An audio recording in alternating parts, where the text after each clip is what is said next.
It's now time for another episode of the Lust2Learn show with Mr. Rick and Marco. We have a great show for you this week. It's the week of December 1st, 2025, and we got the opportunity to speak to Sarah Garcia, Esquire, a great special ed attorney and a great person. So, it's time now for the Lust2Learn show.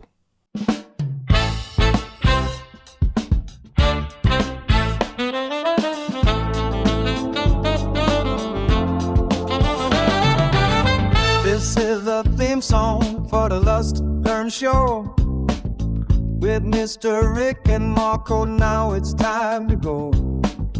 We reached out for help, but no one would reply. So we turned to AI, hope it don't make you cry. You're looking good, Marco. I'm trying right now. Just trying to fix my hair. Give me a second, let me comb it. What are you doing? Are you throwing up? No. No, just. Oh. But it's combing my hair. I did that. I put mousse in it, fluffed it up. I fluffed up my hair. That's an all-natural thing for you. Oh, yeah. Oh. What do you have fun? Do you put grease in your hair? Is that why you're a greaser? Nah.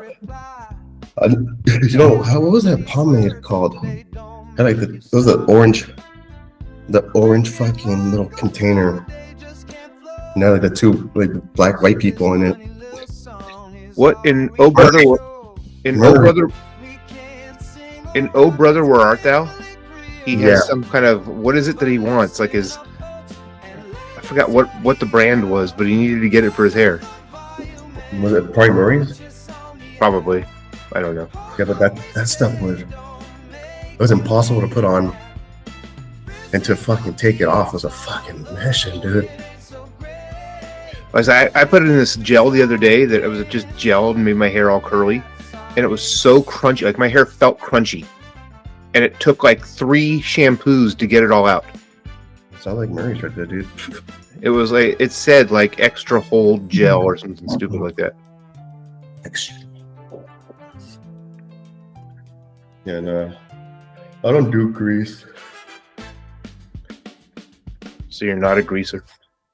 No, I'm a poser. Now it's time for an interview. We have 5 questions to get to know you. Now it's time for the interview.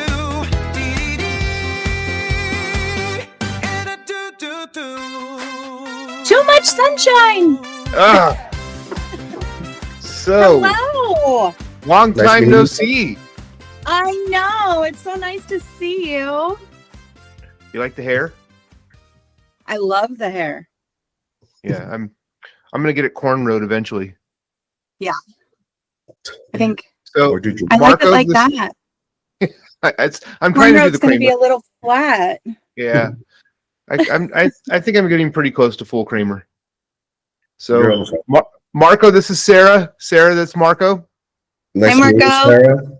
How are Sarah you? and I have worked on a lot of different legal cases, and throughout my undistinguished career as an administrator. It was a pleasure to meet you, Sarah. Have a It's couple very nice to meet you. And So- thank you for joining the podcast that Rick created. Yeah. I don't know how I I'm ended up excited. there. That of all people, I ended up with Rick, or he ended up with me. Which one would it be, Rick? I don't even know if we've ended up with each other yet. I think we're just still trying to figure that out. So I know we have our 5 questions we want to get to, but I want to plug you a little bit. Sarah works for Lozano Smith, which is one of the biggest law firms for school districts and in California, if not the United States. I don't know if you have other offices outside of California. Just California. Okay, so I know that from north to south in the longest state in the union, you guys cover school districts all over the state. And I know you have offices all over the state as well, from San Diego through, I know Fresno has an office, and then in the Bay Area as well, right? Yeah, we've got Sacramento, Walnut Creek, Monterey, Fresno, LA, San Diego. And we opened an office. I opened an office in San Luis Obispo in 2020. Oh, congratulations. Yeah. So Um, growing. We're up to So- about 150 attorneys at this point. Oh, when I was a director, my coordinator at the time, Dr. Michaela Gomez, her daughter got a job and works in the Fresno office. She graduated from UCLA, and I remember when she passed her bar and she started working. I have no idea what her name is, but I know she works in the Fresno office. So, it's a small world. Lozano Smith represented my districts in a couple different places, I think, in San Juan and in Hollister. So it was always a pleasure working with you. You always had a great rapport with not only the school districts, but you made the parents that were mad at the school districts feel a little bit more comfortable in discussing what their issues were. I know we want to get to the 5 questions, but I do want to ask a couple misconceptions in special ed law that I hear all the time. Oh, these parents are going to sue us. They're going to sue us. They don't like the services the student has. They don't like the services. They don't like the placement of the student. They're going to sue us. And right away, teachers' minds go to money, because that's what people think about lawsuits. It's going to be civil. But really, it's about if it's a FAPE complaint. Yeah. It's really about how can we get the FAPE or the parents to be not excited, but happy with the FAPE that their child deserves. And it goes from not necessarily money, but to services, or to changing the plan, to maybe looking at what other placement options are out there. It may need money for the school district to get those services, but it's not like the parents are doing a civil lawsuit because of the services on the IEP, correct? Correct. That's usually true. And I think that's something really important for us to help both sides understand. And I think that's, when you're talking about sort of building that rapport with parents, I think it's important for us to help educators understand this isn't about them getting sued personally, usually, and it's not about the school getting sued just for money, usually. We also have to help parents understand that if they sue the school district, they're not going to get a check in most situations, right? That what we're really talking about, whether we resolve it collaboratively or whether we resolve it through litigation, what it's going to result in, if anything, is an order for additional services for the child or a change of placement for the child. So really what we're looking at is how can we figure out how to appropriately meet the needs of the child? And I always tell people, for better or worse, this law is set up to create conflict. And we have to figure out a way to navigate that, to try to avoid the conflict that the law is set up for. Because every parent wants what's best for their kid. And 99% of the educators I've met want what's best for their students. The law requires what's appropriate. And that may not be what's best. That may be what's appropriate, given a balance of all of the needs that are happening at the same time. And so helping parents understand that if they sue a school district, they're still not going to get what they think is best. They're still going to get what's appropriate. And so if we can collaboratively figure out what's appropriate by balancing all those interests, it's actually better for everybody involved if we can do that without litigation. Well, that's why I've always loved the alternate dispute resolution pathway, and the mediation part of the whole due process is you become creative in the parents and really communicate back and forth, rather than a judge hearing testimony and deciding between the parents and the district. You really are collaboratively working towards what's best for that student. And absolutely. And that's why, it's a pathway. I've told other directors, if you can use ADR, get there first. Yeah. And the whole world will be better. So yeah, I like to say, it's the IEP process is as in the box as you can get. It is literally a series of checking off boxes to make sure you have done everything procedurally by the book. And litigation is as in the box as you can get. right? The judge is going to hear only the information in the box and make a decision, and they don't know any of the other context that's impacting that child, that family, that school district. ADR is everything in the middle, where you can be creative and think outside the box. The way you can't in an IEP process to still be compliant, and the way a judge isn't allowed to do with the limited piece of information they have through testimony and evidence. So ADR is everything in the middle, where we can be creative, we can work together, everybody can be heard. We're never going to leave that room with everybody thrilled with a resolution, right? Everybody's going to have to go give a little. Everybody may have to give up on some big idealistic thing that they want. But usually we can come up with really creative solutions that are the best way to meet the needs of everybody involved, even if it's not what everybody thinks is best. Correct. And I think it's a great point is you don't always come up with what's best for the student. You come up with what is, you have to compromise. And I think our country would be a much better place if we all figured out a way for everybody to kind of compromise.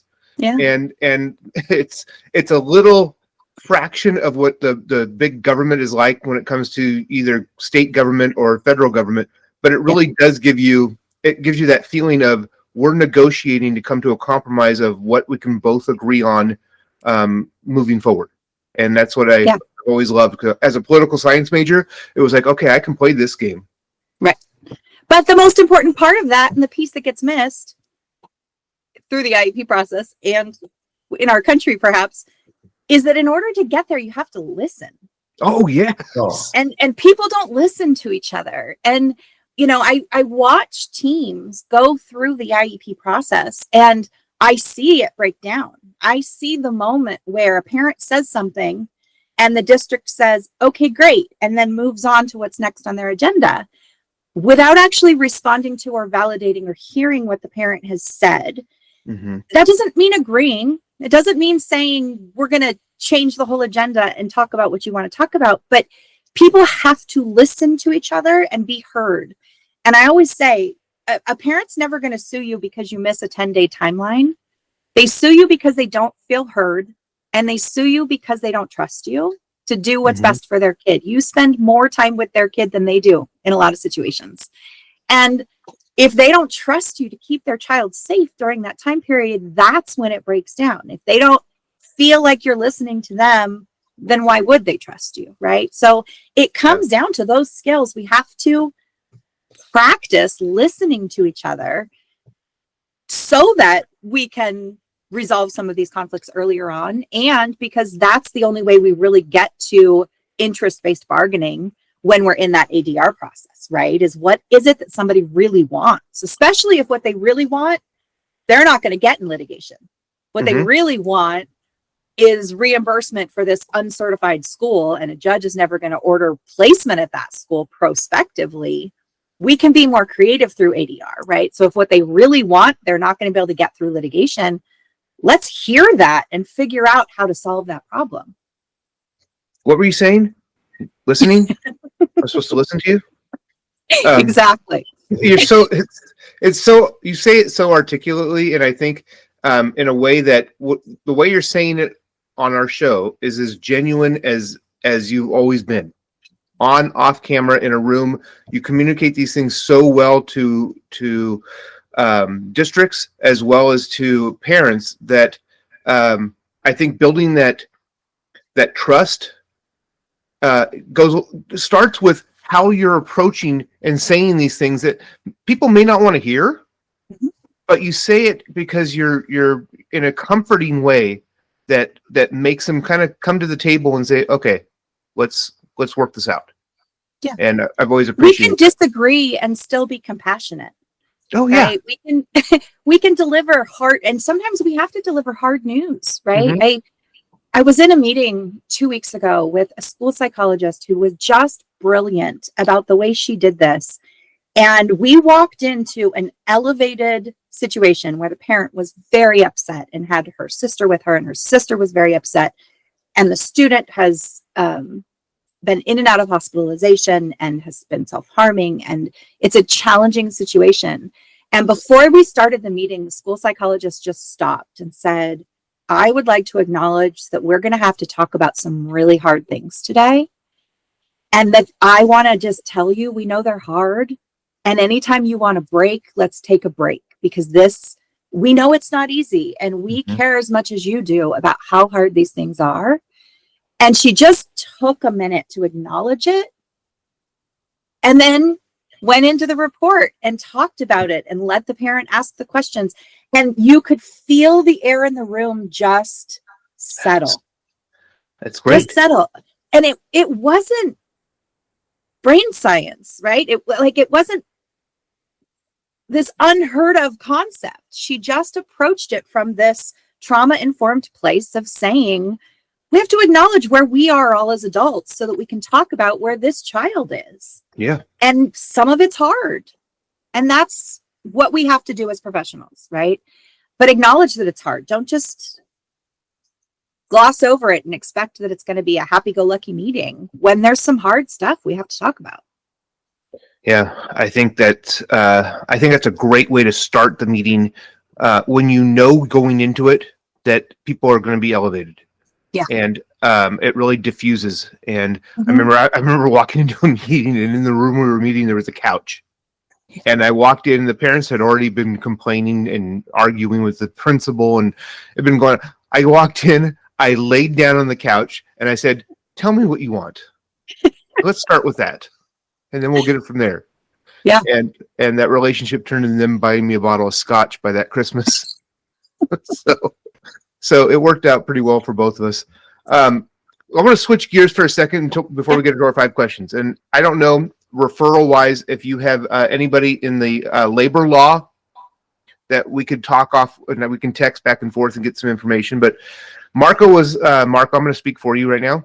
Yes. Marco was placed on administrative leave for what was quote-unquote being drunk at work. He was arrested at work, put in handcuffs because he didn't pass the sobriety test because he couldn't balance on one foot. Then brought to prison, brought to jail, and was never acting drunk. So then I started doing some research in the LA County area. There was a teacher in 2nd grade who the same thing. She was arrested at work, and they said they couldn't find anything in California law that says you can't be drunk at work. And so they had to return her to work. And it says the children must be in danger. And it said, well, what if they could have been in danger? And they said, no, it's not could have. They had to have been in danger due to the behavior of the teacher. And I kind of put it in the mindset of Minority Report. We can't look in the future and see if they're going to be in danger. There also is a policy and procedure in our bargaining unit agreement that says you will do this if you feel like there's a suspicion of under the influence at work. None of that was followed. There's a form to fill out. So I know he would like to speak to somebody and see what options there are out there. He's back to work, but had to move schools. Placed him in an elementary site when he's never worked with that age group before. And just to kind of discuss, like, the union didn't even go to, well, there's a procedure in our bargaining unit that you didn't follow. They didn't even, to me, they didn't protect him in that way. So I just to kind of ease his mind a little bit, and you can see the stress on his face just talking about it, to talk to somebody that could just kind of give him a direction on where to go in the next steps with the district. Yeah. And again, we can get that referral from you offline. But if you know anybody, let me think about it a little bit, and I can get some names of somebody for you to at least call and talk to. It'll be interesting to sort of differentiate between the criminal piece of it and the school district piece of it, right? Because the school district can place on administrative leave and for investigate for anything, really. Different than the criminal piece of whether the police had grounds to arrest. Well, he hasn't even gotten a court date. Like, he hasn't had charges officially sent. He got one piece of paper that said to come to court on this day. He got there. He wasn't on the docket. He hasn't been given a public defender. It's just really strange. And I don't know if it's like the DA said, you can't press charges. Here's what the law states. Yeah, it's possible that the DA is not pressing charges. So, Yeah. it's possible they're just going to drop it, Miss- which would be different than, you know, the civil piece of it with the school district. But I can. Which county are you in now? Are you still in LA County? San Bernardino. San Bernardino. Okay, let me do a little sleuthing, and I'll send some names over. I Thank know you, Mark Miss- appreciates it. Because everything just seems like it was already like pre-planned. Like they didn't breathalyze me. They didn't draw my blood. I'm like, it was just like, no, you're drunk. It's like, what? Like child's student safety is my concern. Like, well, yeah, it smelled like alcohol from the night prior, but it was just already. And I talked to people and said I was being myself. It's just I had that smell, and yeah, like I told Rick, I've cried so much these past few months. Yeah. And it was just like, oh, yeah, it's a lot. That's hard. Any help you could give would be greatly appreciated. Yeah, I can pull some names together for you. So let's go from that like really serious discussion of what we can do to help Marco to a little lighter. And we're going to start our 5 questions. Are you ready? I'm ready. All right. Number 1, where did you grow up and where did you go to K-12 schools? And was it the whole place? Was it the whole time? Did you go to the same school area or did you bounce around?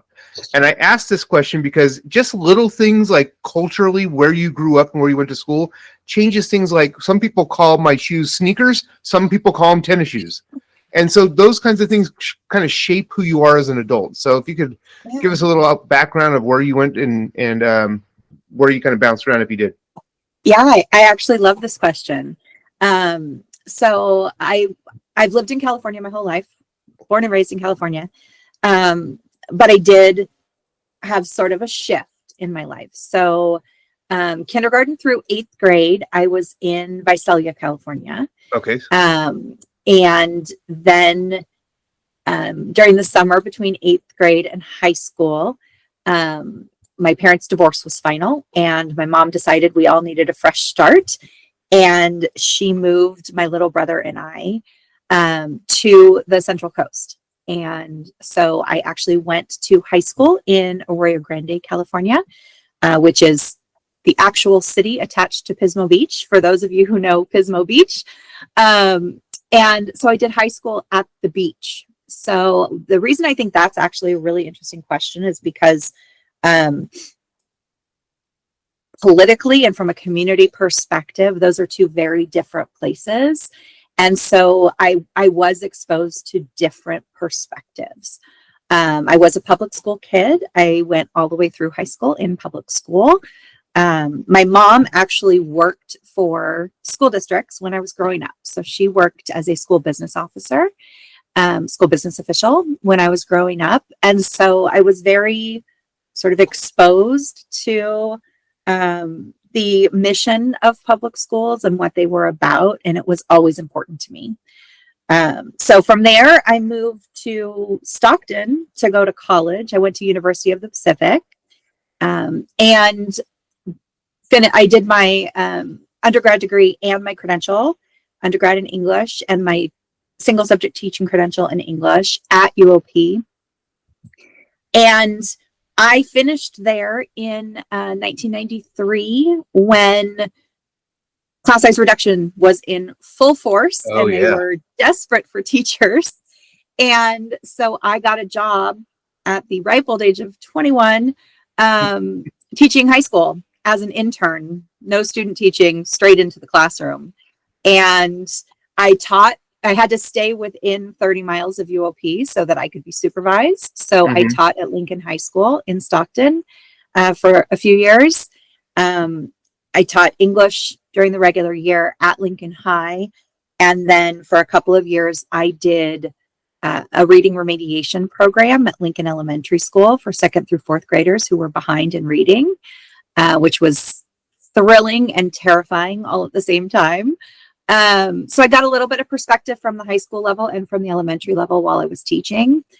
I also, while I was teaching, got involved with the CDE assessment program and worked on one of their testing systems, the Golden State exams at the time. And I traveled around the state and helped teachers learn how to holistically grade written responses to test exams. And in that way was really exposed to teachers from all over the state and loved that piece of it. Loved teaching, loved education. My heart was in it the whole time. And for better or worse, at the time, there was a lot of litigation happening at Lincoln High School. And I became aware that this job existed. Mhm. And it was the only thing that convinced me to leave the classroom, that it would be okay to not be teaching every day. It was a little heartbreaking for me to leave the kids.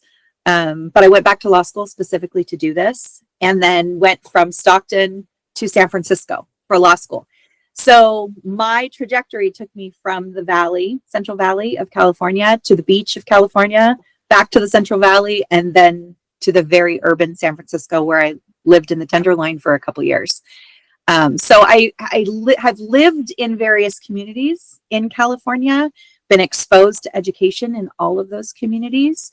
And I think that really does help inform the way I practice, because I understand how community driven education is, and how it's one thing to know the legal answer to a question, but it's another to know the needs of the community. It's another to know how that school functions, how that community functions, the resources that those parents have, the different resources that districts have available, right? I now live in a county where non-public schools are not a thing. They're not an option. They don't exist. Yes. We actually the county just helped open the first non-public school. There are, I think, 6 seats in San Luis Obispo County, right?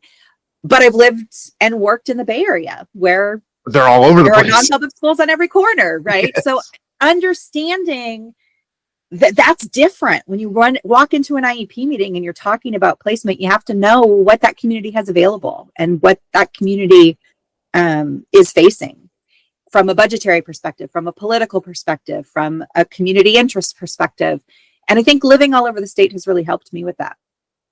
Yeah, you can tell. And I also think knowing both perspectives of being a teacher and on the law side really helps. The 2 attorneys, you and another attorney that I worked with from the Bay Area, she was a speech pathologist.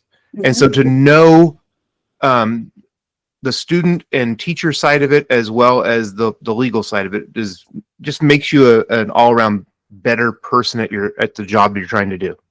Thanks. So number 2, Marco, you want to ask it? Well, all the time I started like, yeah, she's right.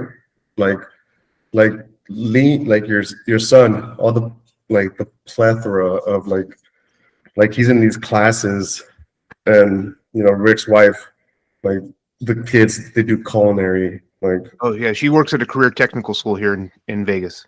and it's like where I'm at, it's like I wish I had those options, growing up, because I'm a hands-on visual, and just when he tells me about his kids and the things they're doing, I'm just like, why didn't I have, I know they had that at my school. But yeah, question number 2. Who was your favorite teacher growing up, and what stuck with you, and how did they actually shape who you are now? Such a good question. Okay, I have to give a 2-part answer, because I had multiple favorite teachers. I have a lot of favorite teachers. There are a lot of teachers who really stuck with me. But I always talk about Mr. Sheklian, who was my 4th grade teacher in Visalia. 4th grade, favorite year of K-8, really. And wholeheartedly because of Mr. Sheklian. He was just magic in the classroom. He had such a passion for the learning and for the kids, and just a way of making it exciting for everybody. I remember everything we learned in 4th grade, which, other years don't stand out to me the way that year stands out, just because of his passion, I think. I remember learning about the California missions. I remember learning our multiplication tables. And if you mastered your multiplication tables and could do those flashcards in less than a certain number of seconds, I think it was 60, you got to eat in his classroom on Fridays. And it was a reward to be able to go into the classroom and eat with him, right? Like that's what we wanted to do, was spend more time with him. And he had board games that we could check out at lunch and play on the playground, and just the way he brought it to life. And I will say that was a hard year for me personally. There was a lot going on in my personal life, and to have that safe space at school was really special. He was my first male teacher, and I think that made a huge impression. I think we need more men in the classroom. And not just because boys need to see men, but because girls need to see men too. Absolutely. Yes. And I don't think we talk about that enough. I don't think we just head on confront. We need more male teachers, especially at the elementary level. My son just finished elementary school and had 2 male teachers, which was a lot for elementary school, right? And I just think we need more of that. So Mr. Sheklian, I love and adore. When I was in college, he actually stopped on a spring break trip he was doing with his own child who was in 4th grade at the time. He stopped and saw my mom and left a note for me, about the 4th grade curriculum and having me in 4th grade, and, sent me a college graduation card, and just was one of those people who just cared and was involved, and changed really the way I looked at teaching. So he's number 1. And then Mr. Wade, again, another male teacher, was my AP English teacher. And he was the reason I became an English teacher. He was humble and brilliant and approachable and funny, and was an amazing teacher, but then also became my mentor as I moved into the classroom and really taught me how to teach. I also worked with him in that CDE assessment program. He got me involved in that program. And we became lifelong friends until he passed. He was a very, very special man in my life. And he taught me to love plays and taught me a different approach to poetry. And it just really became a good friend and was the reason I entered the classroom. So both of those men really changed my life. It's amazing how one teacher, no matter what age you get to, one teacher you could always think back, and in your case 2, but there's always, it's not like I had 20 teachers that you think back as a 50-year-old, this is who influenced me. But it's always, that 1 or 2 that are like, whew, that's partially why my personality is the way it is today. Absolutely.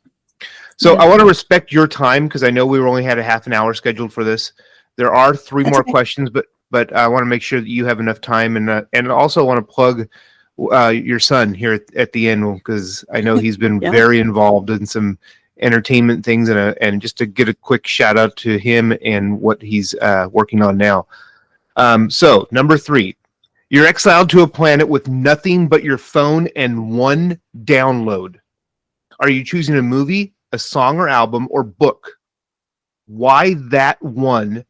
When did it first hit you, and how did it change you? That's a long question. So it may require for you to think about it a little bit. Yeah. Well, that's hard, because it would be really hard to live without movie or book or music.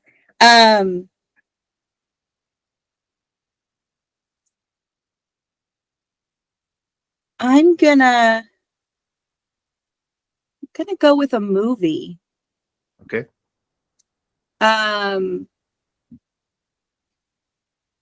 Only because I can make my own music and I can remember my own books, Mhm. but I need the visual of the movie. So I think that's why I'm going to go with a movie. I've got a few movies that I just love and watch all the time.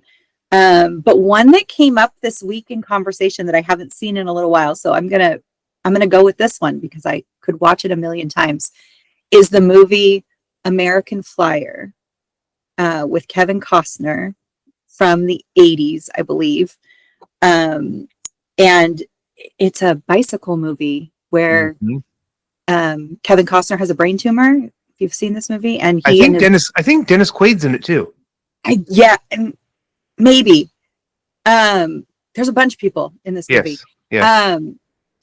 And it just is one of those movies that I could watch over and over and over, and it has all the feels. It's got happy moments and sad moments and family moments and real moments, and I think I'm going to go with that one.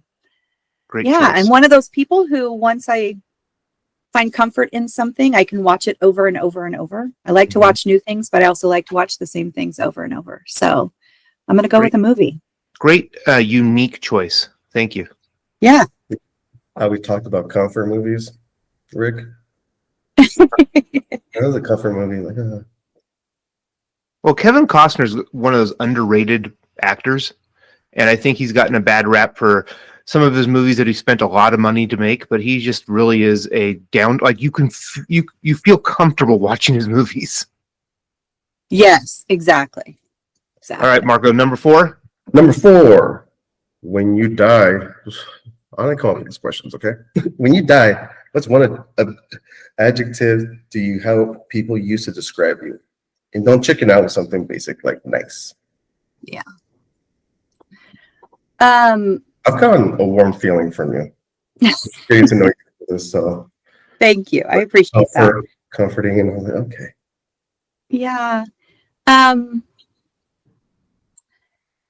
I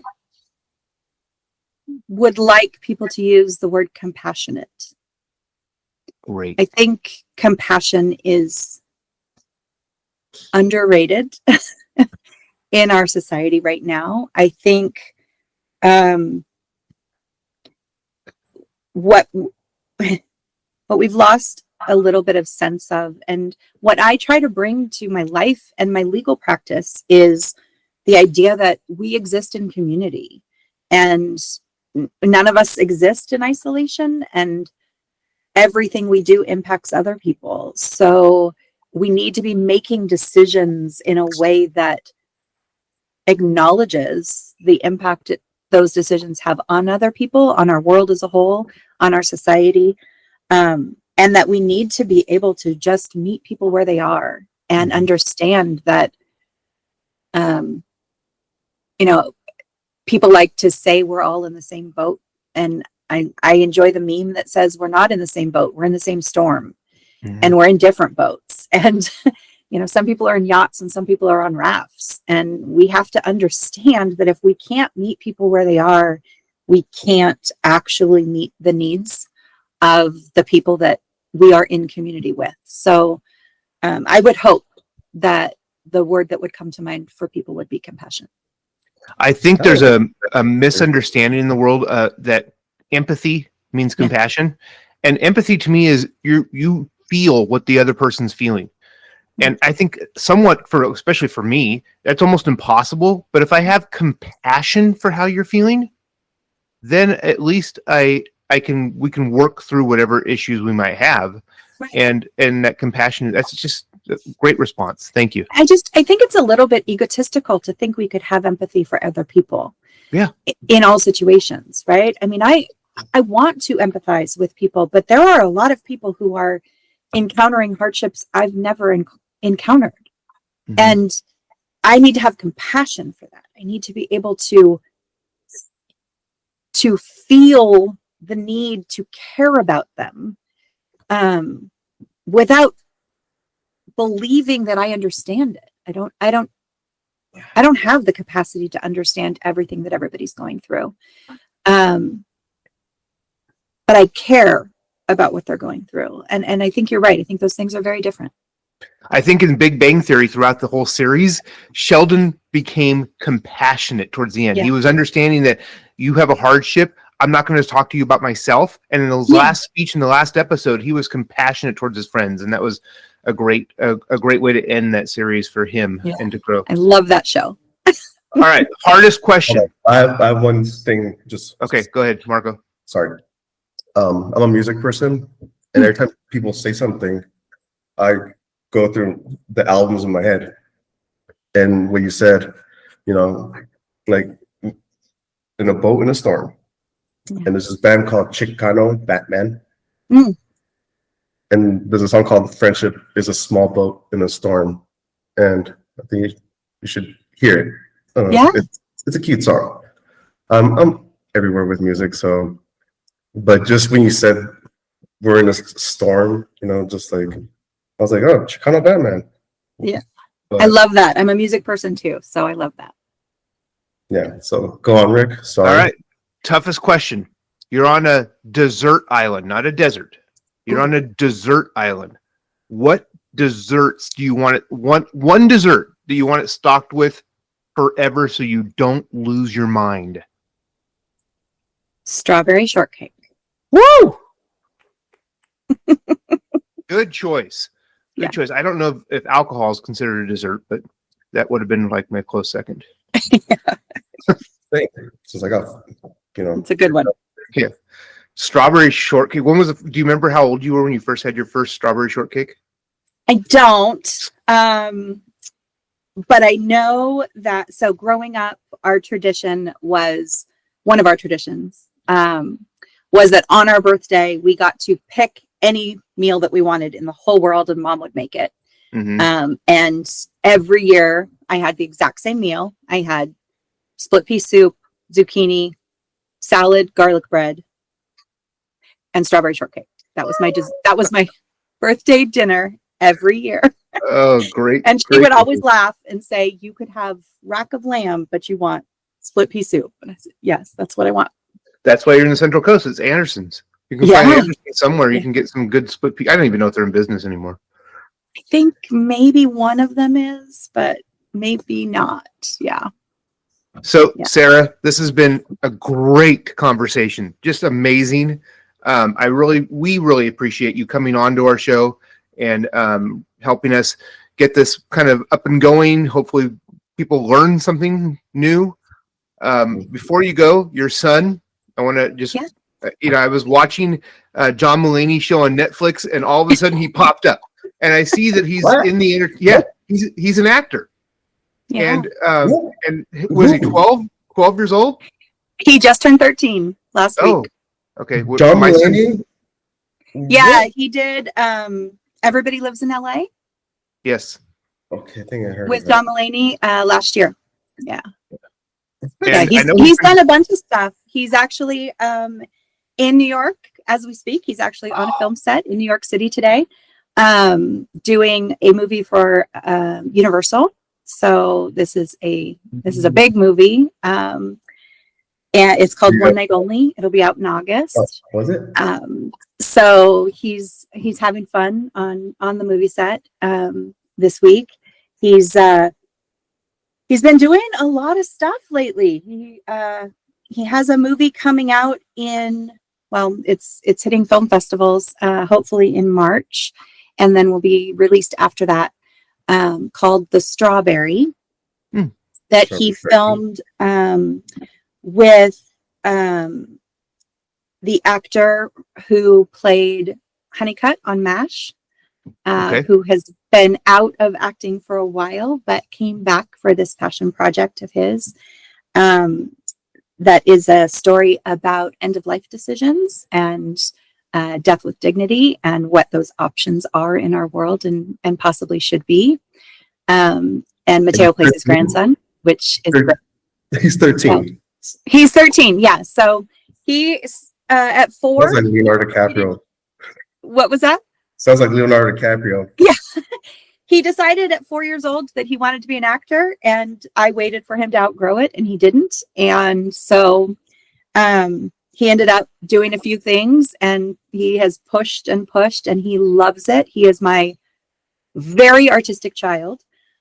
He's done over 50 movies and television shows at this point. He joined SAG-AFTRA when he was 6 and is a full member of SAG-AFTRA. So his stage name is Mateo Ray.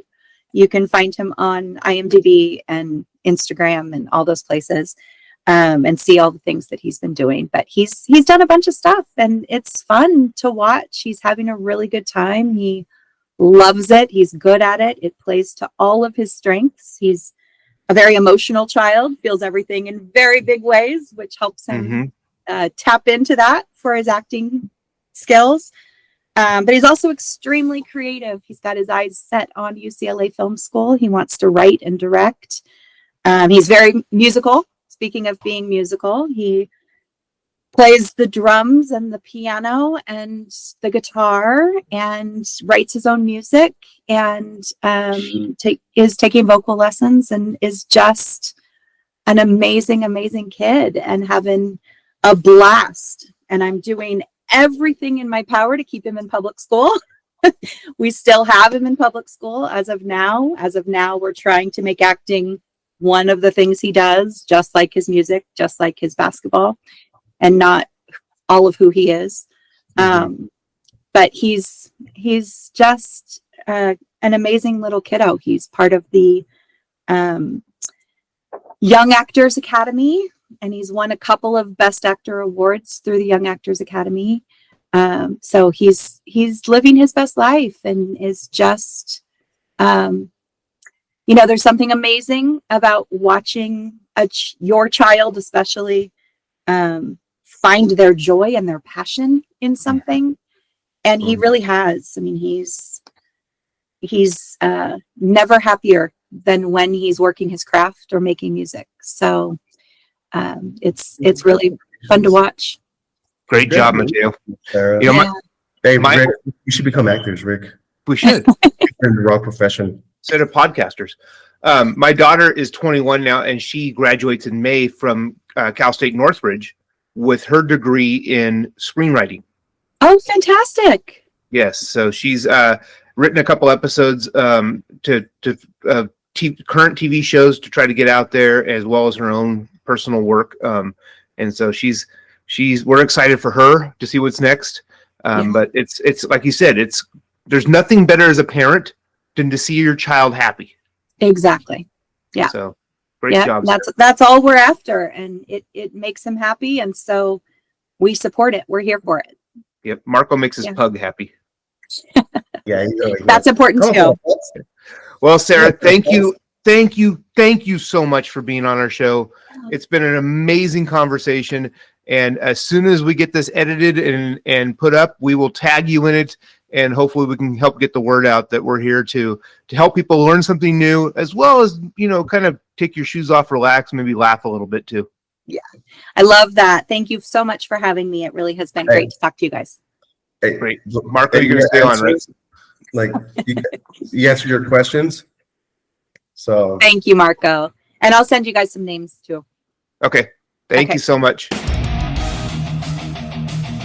So, hey, that was great. I think we've got a great show. I mean, it turned into what was supposed to be a half an hour into 45 minutes of her really engaging in what she answered, really giving just, I would say, genuine, like super genuine. She's always been that way. yeah, but like her answers, like I said, like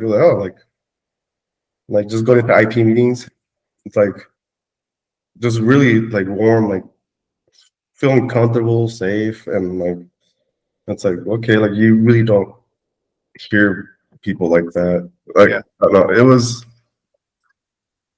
hopefully I learned something. So The best part of today has been the conversation with Sarah. The worst part over the last 45 minutes is we haven't said many swear words. So I'm just going to stay with fuck. That makes me feel better.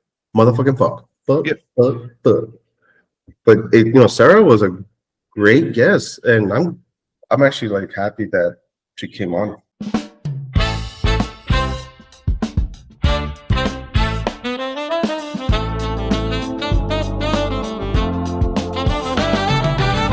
This is the theme song for the Lust2Learn Lust2Learn show with Mr. Rick and Marco. Now it's time to go. We reached out for help, but no one would reply. So we turned to A, I hope it don't make you cry.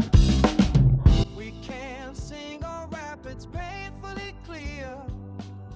But listen up, folks, and lend us your ear. Turn up the volume and watch us on the app.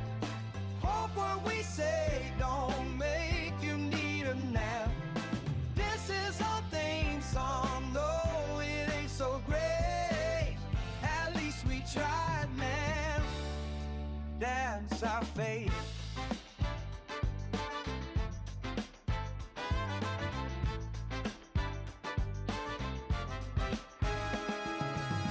We emailed around, but got no reply. Hey, I wrote these words, hope they don't make you sigh. Rick and Marco try, but they just can't flow. So this funny little song is all we can show. We can't sing or rap, it's painfully clear. But listen up, folks,